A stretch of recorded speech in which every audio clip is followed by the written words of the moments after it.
लंका मरीच चारा प्रस्तुति पई आम राज्य रे अनेक पद्धति अनुसरण करा जाए।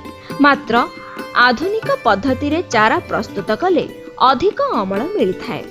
लंका चारा प्रस्तुति पई निगिड़ा उर्वर और सूर्य किरण पड़ुवा उच्च स्थान भल।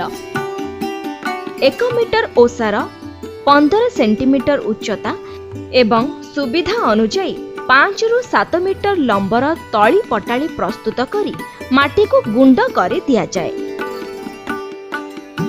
1 हेक्टर जमी रे लंका चाष करिबा पई 70 ରୁ 80 वर्गमीटर तली कियारी आवश्यक।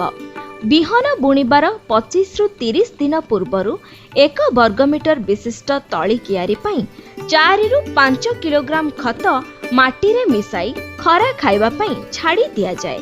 हाराहारी 1 वर्गमीटर तलीपटाली पई 4 किलोग्राम एनपीके सार और 40 ग्राम काटा फाइक्लोराइड दानादार प्रयोग करी माटी रे मिसाई दिया जाए।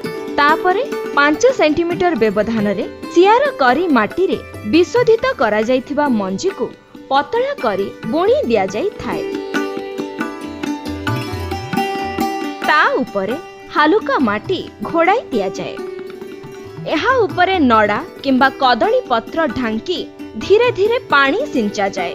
5 ରୁ 8 दिन मध्यरे मंजीरु गजा बाहरे। नड़ा को बाहर करी 15 दिन परे 1% यूरिया सह 0.2% मानकोजेब मिसाई पत्र रे स्प्रे कले चारा भल बढ़ी थाए। उपयुक्त जत्न और रक्षणाबेक्षण फल रे 30 ରୁ 40 दिन मध्यरे चारा गुड़िक रोपण उपयोगी हो जाती।